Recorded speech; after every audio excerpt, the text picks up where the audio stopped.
बिस्मिल्लाहिर रहमानिर रहीम। हे समस्त जगतबासी, आज আমি শামীম আলী চিশতি আপনাদের সামনে যে আলোচনাগুলো নিয়ে হাজির হলাম, সে আলোচনাটি হবে যে বহু মানুষ এ পর্যন্ত আমাকে জিজ্ঞাসা করেছেন, হয়তো মনে করে আমি এই ভিডিওটি করতে দেরি হয়ে গেল। যাই হোক, আজকের আলোচনাটি এটি হবে যে মানুষ তো সেজদা যে দেয়, এই সেজদা তো আল্লাহ পায়, তো এই জন্য আল্লাহ ব্যতীত কাউকে সেজদা করা যাবে না।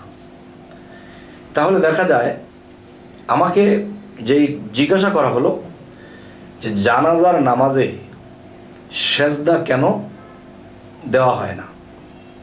নামাজের অবস্থায় দাঁড়াচ্ছে এবং ওযুও করেছে এবং দেখা যায় নিয়মকানুন সব ঠিক আছে, কিন্তু রুকু সেজদা এই জানাজার নামাজে দেওয়া হয় না। তাহলে এর মূল বিষয় কি, মূল কারণ কি? কারণ নামাজ তো নামাজই, তো সেজদা ছাড়া নামাজ, তাহলে সেজদায় যদি দেওয়া না হয় তাহলে এটা নামাজ হয় কি করে, যে জানাজার নামাজ। তবে এই কথাগুলো আপনাদেরকে আমি ফিনিশিং দিয়ে বলবো। তবে এর আগে বলে নেব, আমি একজন ব্যক্তিকে জিজ্ঞাসা করছি, বাবা এই জানাজার নামাজটা আসলে কি? এটা কি সুন্নত, ফরজ, নফল, এটা কি? তখন তিনি আমাকে বললেন, দেখেন জানাজার নামাজ এটার অর্থ হয় যাইলে যা, না যাইলে না যা, এটাই হলো জানাজা। আমি বললাম নাউজুবিল্লাহ, এটা কি বললেন? তখন বললো, আমরা যেটা অর্থ বুঝি সেটাই বলছি। তারা পৃথিবীতে চলেছে, যা জেনেছে যা শুনেছে এটাই বলেছে। যাক, হাস্যরহস্য কথা, হাসিও পায় দুঃখও লাগে। এখন আরও একটি বিষয়, জগতে যারা মানুষের কথার ছন্দ শুনেছে, বিভিন্ন জায়গায় কিচ্ছা কাহিনী শুনেছে, এই ধরনের লোকেরা এই ধরনের কথা বলে। তবে আরেকটা জিনিস, আমি এমন এক ব্যক্তিকে জিজ্ঞাসা করেছি, শরীয়ত, তরিকত, মারেফত কোনোটাই সে বোঝে না, দেখা দেখি সে নাচে। তখন জিজ্ঞাসা করতেছি, বাবারে আপনারা যে এই জিকির করলে নাচানাচি করেন, এই নাচানাচিটা কোথায় পেয়েছেন? কেন? কোরআনে পেয়েছি। এই নাচানাচি কোরআনে আছে নাকি? তখন বলল, হ্যাঁ, আপনি কি নামাজ পড়েন না? হ্যাঁ পড়ি। তাহলে আপনি কি সূরা পড়েন না? হ্যাঁ পড়ি। তাহলে কোন সূরার মধ্যে বাবা এই নাচানাচির কথা বলেছে? তখন তিনি বলতেছে, দেখেন, কুল আউযু বিরাব্বিন নাস, মালিকিন নাস, ইলাহিন নাস, মিন শারিল ওয়াসওয়াসিল খান্নাস। হন তো আমি তার দিকে তাকিয়েছি, এটা কি বলে? কুল আউযু বিরাব্বিন নাস, মালিকিন নাস, ইলাহিন নাস, এটার অর্থ কি এটা? হায় হায়, এটা কি অর্থ করেছেন? এটা তো অর্থ এটা নয়। দেখেন, আল্লাহ নিজেই বলছে, কুল আউযু বিরাব্বিন নাস, মালিকিন নাস, ইলাহিন নাস, সব জায়গায় নাসার কথা বলেছে, তো আমরা নাচবো না? এখন আমি ব্যাকল হয়ে গেছি, হায় হায় কি বলে, কি শুনলাম আর কি জানলাম, আর এখন কি বলতেছে। যাই হোক, আপনাদের সাথে একটু হাস্য রহস্য করতে যাই এগুলো বললাম, যে মানুষে এ ধরনের জ্ঞান নিয়েও আছে। আচ্ছা, আর তাদের জন্যই আমরা লেগেছি তাদের পাশে, তারা যেন ইউটিউবের কথাগুলো শুনে তারা আসে পথে। এখন মূলত কথা হলো, জানাজার নামাজে সেজদা নাই কেন? সকল নামাজেই তো সেজদা আছে। এখন জানাজার নামাজে সেজদা নাই কেন? এটাই উত্তর। দেখেন, আল্লাহ কিন্তু একটা কথা বলেছে, তোমরা আমার সৃষ্টির দিকে লক্ষ্য করো, গাছপালা, তরু লতা, মানব দানব, পশু পক্ষী, সমস্ত কিছুর মধ্যেই কিন্তু আমি আছি। আর তারা কিন্তু জীবিত। সৃষ্টিতে একটা গাছ, সেও কিন্তু জীবিত, প্রাণ আছে। তাহলে সকল প্রাণে আমি মিশে আছি।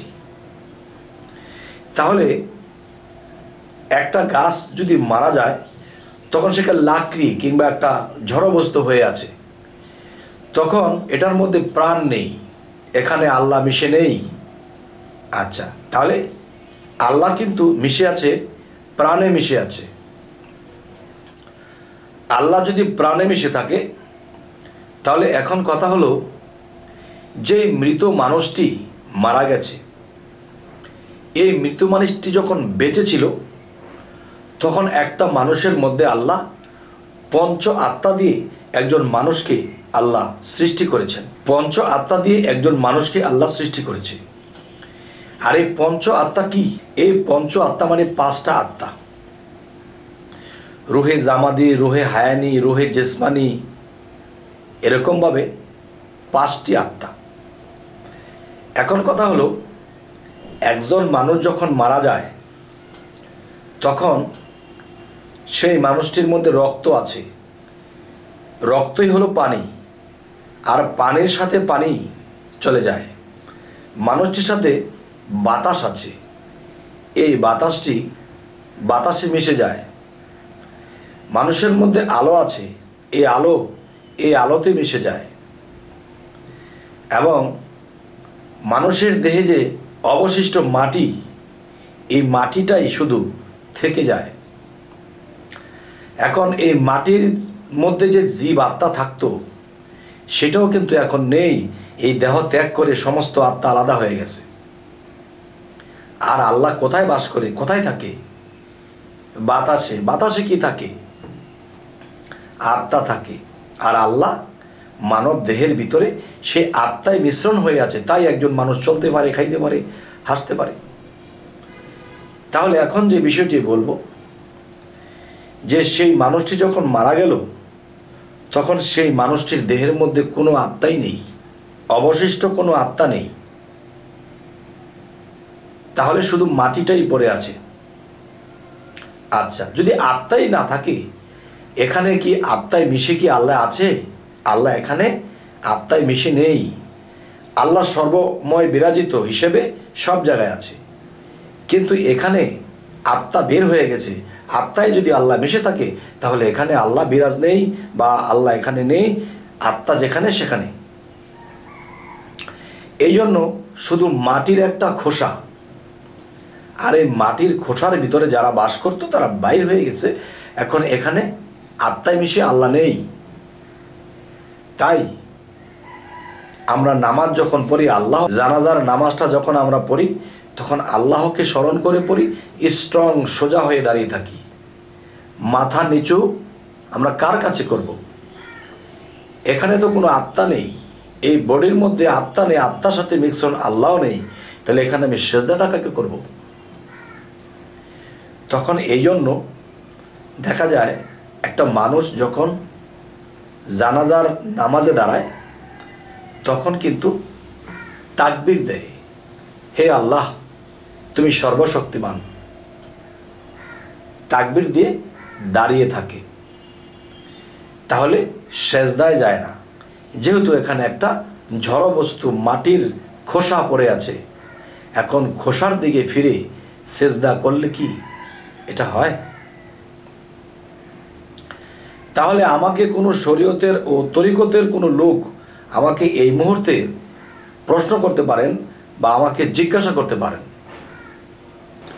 যে এটাও জিজ্ঞাসা করবেন যে আপনাদের মনে এটা খেলতেছে, তাহলে ওলিয়া উলিয়া যখন মৃত্যুবরণ করে তখন তাদের রওজাতে যখন রাখা হয়, তো ওটাও তো একটা খোসা, ওই খোসাতেও তো কোনো আত্মা নেই। তো আত্মা না থাকলে তো মানুষও নেই বা আল্লাহও নেই। তাহলে এটা আপনাদের ভিতরে খেলতেছে, এটাও বলতে পারেন। দেখেন, আল্লাহর অলিদের কথা আর সাধারণ মানুষের কথা এক নয়। কেননা আল্লাহ কোরআনে বলেছে, আমার বন্ধুদের কোনো ভয় নেই, আমার বন্ধুরা কখনো চিন্তিতও হবে না। সাধারণ মানুষের বেলায় কিন্তু আল্লাহ এই কথাটি বলে নাই যে সাধারণ মানুষের কোনো ভয় নেই, তাদের ভয় আছে, তাদের হিসেব আছে। আর আল্লাহর বন্ধুর কোনো ভয় নেই, তিনি কোনো চিন্তিতও হবেন না। তাহলে আল্লাহর বন্ধুর একটা বিষয়, ওলিয়া উলিয়াদের একটা বিষয়, আর সাধারণ মানুষের আরেকটি বিষয়। একজন ওলিয়া উলিয়া যখন রওজা হয়, এই রওজাটা হতো না। কেন হয়?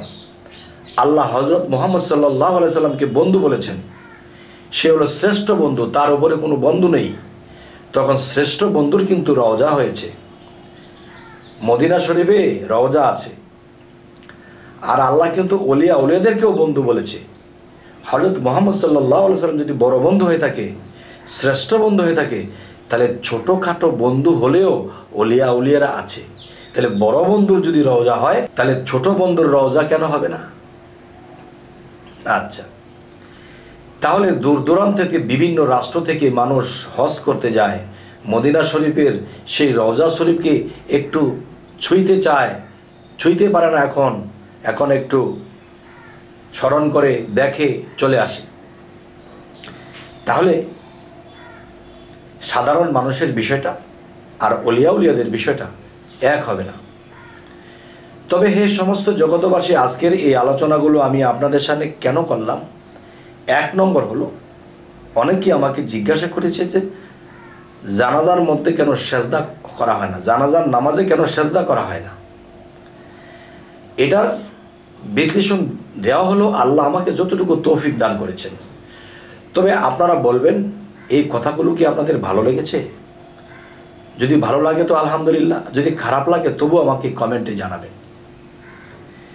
তবে হে সমস্ত জগতবাসী, আমাদের এই চ্যানেলটি বা আমাদের এই ফেসবুকটি বা আমাদের এই যে আমাদের যে আলোচনা করে ছাড়ছি, যদি আপনাদের ভালো লাগে তাহলে অবশ্যই শেয়ার করে দিবেন এবং লাইক দিয়ে দিবেন। তো সকলেই ভালো থাকবেন। আল্লাহ হাফিজ।